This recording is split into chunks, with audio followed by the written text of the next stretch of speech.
Assalamualaikum warahmatullahi wabarakatuh. Sahabat yang diberkahi Allah, kembali kita bertemu dalam forum pejuang lunas hutang. Kali ini kita akan bercerita tentang keahlian. Keahlian apa sih yang harus kita perlukan untuk membersamai yang dibutuhkan untuk kita bisa masuk atau bisa menyelesaikan proses pelunasan hutang kita. Sahabat, keahlian itu ada yang memang sudah kita miliki, ada yang memang harus kita pelajari, kita latih, dan kita cari.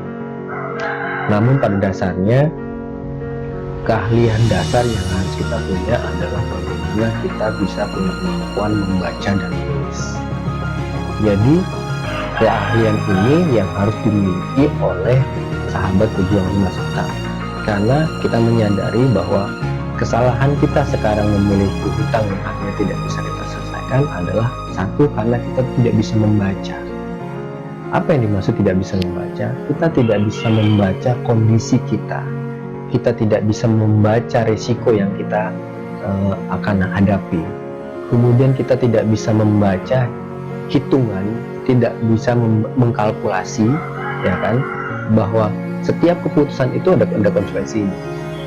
Jadi membaca itu adalah salah satu keahlian yang harus kita latih, dan itu akan bergantung dari informasi apa yang akan kita pilih untuk masuk ke dalam pikiran kita. Contoh, apabila kita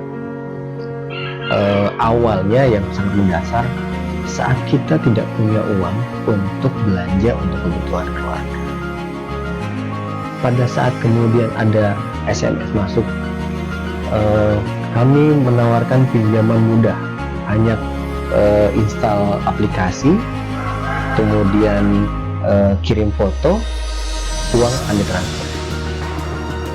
Informasi itu bisa kita dengan mudah baca di handphone kita. Tapi kalau kita tidak membaca di balik itu, kita akan gampang sekali mengambil, oh ini adalah yang saya tunggu-tunggu. Akhirnya kita langsung take action, mengikuti apa yang tadi diinformasikan untuk bagaimana kita mendapatkan pinjaman mudah tanpa jaminan. Awalnya rasanya kita berbahagia sekali di saat kita butuh uang, ada orang yang menawarkan. Selesai masalah kita saat itu.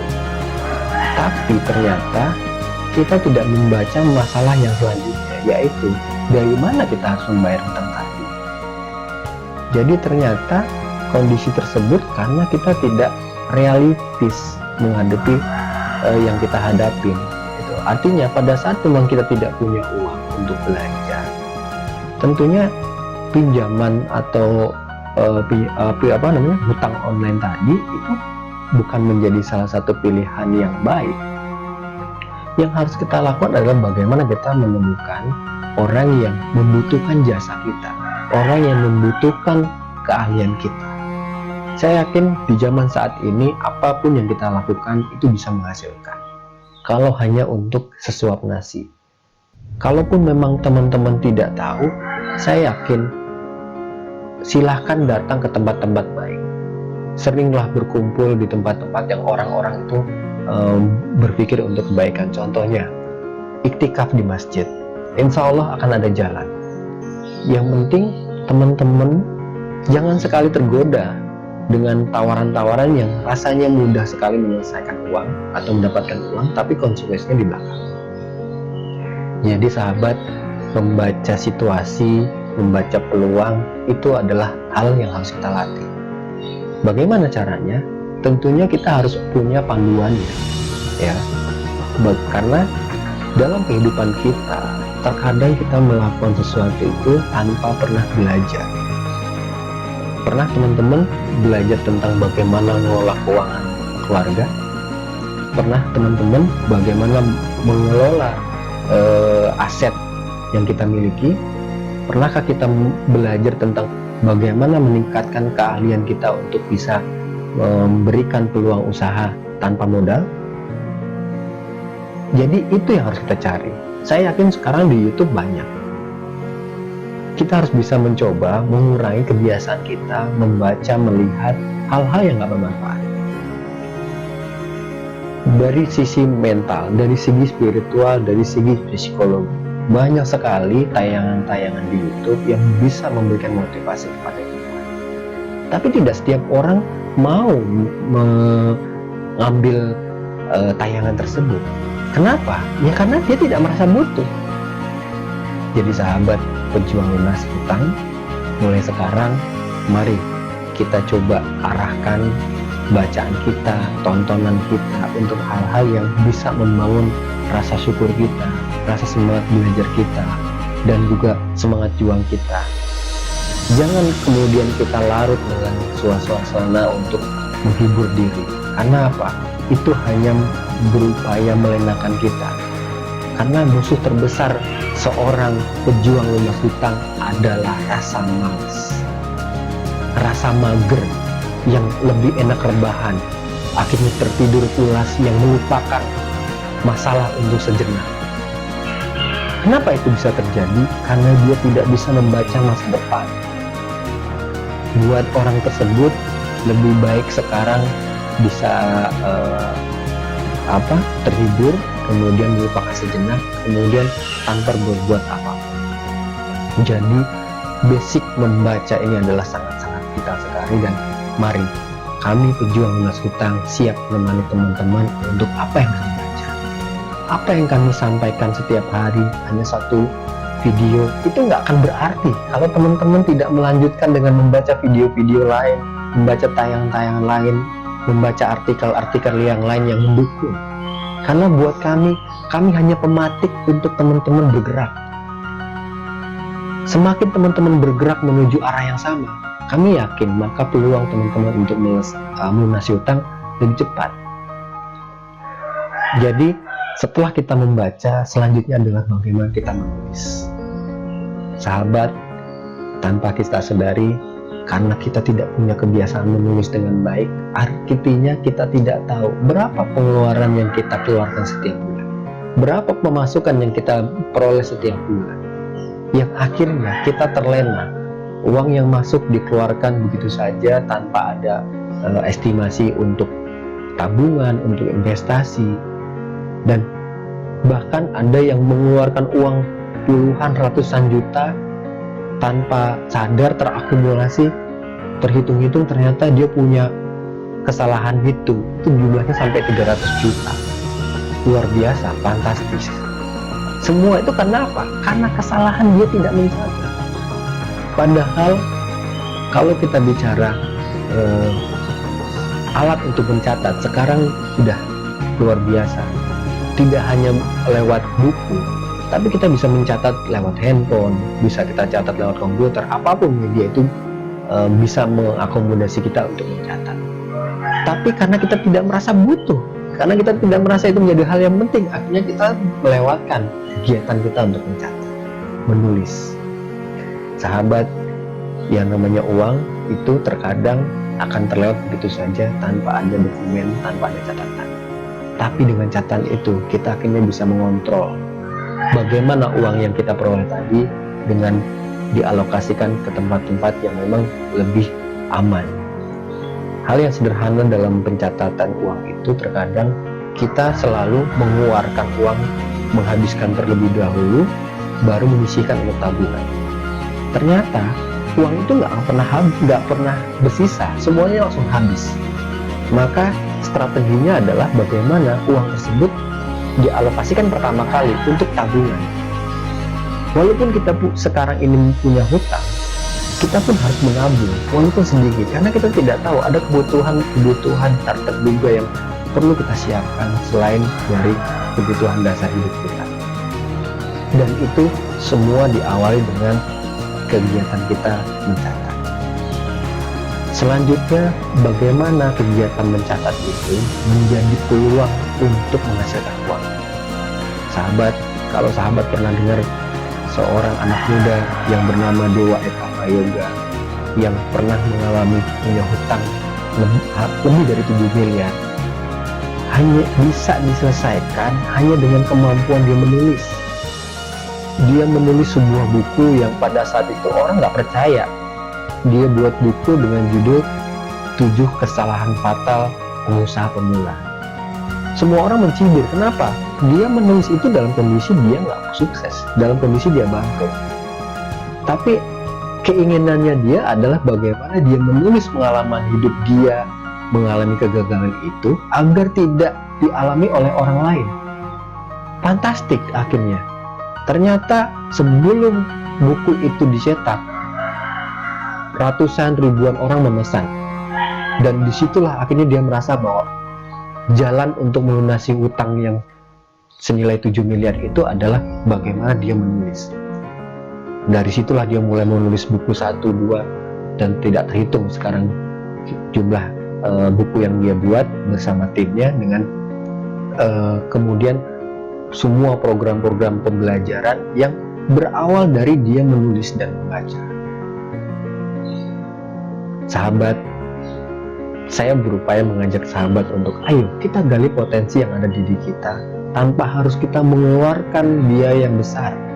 Saya yakin sahabat punya pengalaman, saya yakin teman-teman punya keterampilan, punya wawasan yang itu bermanfaat buat orang lain. Dan di Pejuang Lunas Hutang, kami memberi kesempatan sahabat untuk menulis semua pengalamannya, semua cerita-cerita yang pernah sahabat alamin. Untuk apa? Untuk menjadi pelajaran buat orang lain. Saya yakin di grup ini semuanya sudah bisa membaca dan menulis, tapi tidak semua bisa menjadikan membaca dan menulis itu sebagai keahlian. Membaca menulis hanya sebagai kemampuan dasar, belum menjadi keahlian. Karena kalau sudah menjadi keahlian, kita bisa mengarahkan bagaimana bacaan kita, kemudian apa yang akan kita cari, kemudian kita menulis arahnya seperti apa. Dan kami berharap sahabat memulai dari hal-hal yang sangat sederhana, karena tidak ada yang instan di dalam dunia ini. Jadi kalau ada tawaran yang menjanjikan menyelesaikan dalam waktu singkat, hati-hati, bisa jadi itu adalah tipu daya. Lebih baik kita memilih yang santai, yang membutuhkan proses, tapi itu lebih alami, karena itu akan menguatkan otot-otot belajar kita, akan menguatkan otot-otot keterampilan kita, akan menguatkan otot-otot pikiran kita, dan menguatkan mental kita, sehingga kita siap menghadapi segala macam kondisi di masa yang akan datang. Karena saat ada orang menawarkan cepat lunas hutang, maka segera kita akan cepat nambah hutang kita lagi. Tanpa disadari, teman-teman yang pernah hutang sedikit pada saat dia lunas berpikir untuk nambah hutang lain. Nah, makanya jangan kita tergoda dengan tawaran-tawaran keahlian yang instan. Dan disinilah kita mencoba melatih kemampuan membaca menulis kita, mulai dari 1 kalimat, 2 kalimat, 3 kalimat, tapi konsisten kita lakukan berulang-ulang setiap hari. Kita lakukan itu berkali-kali, akhirnya menjadi sebuah kebiasaan. Saya sendiri dengan tim itu selalu berkomitmen, kita tidak perlu menilai hasil karya kita bagus atau jelek. Yang penting kita lakukan dulu saja. Toh YouTube tidak membatasi atau tidak memberikan penilaian. Video yang jelek tidak bisa tayang, nggak bisa. Atau kita membuat status di Facebook bahwa status yang nggak bermutu tidak boleh tayang, nggak. Semuanya boleh masuk. Artinya kita tidak ada batasan, yang membatasi hanya diri kita sendiri. Dan juga hati-hati bahwa menulis itu bisa jadi menjatuhkan kita juga. Kalau dulu mulutmu harimaumu, kalau sekarang jempolmu harimaumu. Karena ada orang yang tidak mengendalikan jempolnya dia, akhirnya memposting status-status atau komentar-komentar yang akhirnya masuk ke dalam pelanggaran hukum. Itu yang harus kita waspadai juga. Hati-hati, kemampuan menulis kita ternyata menjerumuskan kita ke satu ujian yang kita tidak duga. Karena kita emosi, kepancing berkomentar yang menurut kita sesuai dengan perasaan kita, tanpa berpikir tentang baik buruknya, akhirnya kita terjatuh juga. Dan sahabat sekalian, tentunya kalau sahabat lunas hutang juga harus tahu bahwa yang dibutuhkan teman-teman itu apa saja. Jangan terjebak dengan perdebatan tentang politik, tentang konspirasi yang tidak ada kaitannya dengan kewajiban kita melunasi hutang. Yang harus kita butuhkan adalah bagaimana peluang-peluang untuk meningkatkan kualitas keimanan kita, bagaimana informasi-informasi untuk memuatkan spiritual kita, mentalitas kita, karena itu semua ada tekniknya. Seperti bagaimana kita menghilangkan rasa takut, bagaimana kita menghilangkan kegelisahan, itu kita dapatkan dengan membaca. Kemudian kita tuliskan agar apa yang sudah kita baca itu bisa kemudian lebih kita pahami dengan baik. Sahabat, saya yakin ada harta karun terpendam dalam diri sahabat-sahabat sekalian. Apa? Pengalaman. Dan pengalaman itu akan bisa kita keluarkan, akan menjadi sebuah berlian, akan menjadi permata apabila kita olah dengan proses, yaitu menulis apa yang kita rasakan, menulis apa yang kita kira penting untuk orang lain. Itu menjadi salah satu semangat kita. Kami tidak kemudian hanya tulisan-tulisan baik saja atau tulisan-tulisan yang bagus saja yang boleh ditulis. Tidak ada, karena semua tulisan berawal dari kita menyusun huruf demi huruf, kata demi kata, yang akhirnya kita latih, kita perbaiki, dan akhirnya menjadi sebuah cerita yang bagus, menjadi sebuah buku, menjadi sebuah novel. Dan kita bisa melihat bahwa semua konten di dunia ini berawal dari tulisan. Dan saya yakin kita tidak tahu di antara kita ternyata bisa menjadi miliuner hanya karena dari tulisan yang kita buat. Dan itu tidak terjadi secara instan. Itu harus dilakukan berkali-kali, berhari-hari, berminggu-minggu, berbulan-bulan, yang akhirnya kita membuat sebuah kemampuan baru. Sahabat, rasanya dengan modal handphone yang kita punya itu menjadi pena sekaligus kertas yang akan siap menampung semua curahan pikiran kita, semua ide-ide kita, semua niat-niat baik kita curahkan ke dalam tulisan. Dan kami yakin bahwa sahabat sekalian itu bisa menjadi kontributor, bisa menjadi penulis, bisa mempunyai ide. Di antara sahabat-sahabat saya lihat punya background yang sangat luar biasa. Ada yang internal manager, ada yang PNS, ada yang pedagang, ya kan? Ada yang guru. Nah, saya yakin hanya cuma membaca menulis bukan hal yang sangat sulit. Tidak perlu investasi besar untuk membuat tulisan. Tidak perlu kita kemudian mengorbankan uang belanja kita hanya untuk membaca atau menulis. Cukup dengan kita memilih kata-kata yang kita butuhkan di bawah Google, kita akan dapatkan apa yang kita butuhkan. Jadi sahabat, ayo mulai hari ini pejuang lunas hutang harus mulai membaca dan menulis, dan itu akan menjadi kriteria untuk kami untuk menilai sahabat pejuang lunas mana yang layak kami dampingi hingga akhirnya bisa menyelesaikan kewajibannya hingga selesai. Grup pejuang lunas hutang ini bukan tempat orang yang malas. Grup ini bukan tempat orang yang berdiam diri menunggu keajaiban hutang lunas tanpa kita berbuat apa-apa. Grup ini adalah tempat orang yang bekerja keras, bekerja cerdas, bekerja ikhlas dengan berbagai macam usaha yang kita lakukan. Dan kita yakin bahwa tidak ada hasil yang sebanding tanpa adanya ikhtiar, tanpa adanya kerja keras, dan tanpa adanya doa. Jadi marilah kita lakukan semua yang tadi kita mau lewati dengan membaca dan menulis. Kita tidak tahu bahwa ternyata dengan menulis doa kita itu menjadi salah satu penguat hubungan kita kepada Allah SWT. Dengan menulis ketakutan kita, itu akan menjadi jalan untuk bagaimana kita menghapus ketakutan kita. Kemudian bagaimana kita menulis rencana perjalanan kita agar kita bisa mengevaluasi mana yang salah, mana yang harus diperbaiki, ya, mana yang harus dipertahankan. Itu adalah bagian dari kita meningkatkan kemampuan menulis kita. Jadi sahabat, ayo ambil bolpennya, kita mulai menulis satu kata demi kata, dan saya yakin ini akan menjadi petunjuk untuk bagaimana kita menuju harapan kita bersama, lunas hutang kita semua. Demikianlah apa yang kami sampaikan. Wabillahi taufiq wal hidayah. Assalamualaikum warahmatullahi wabarakatuh.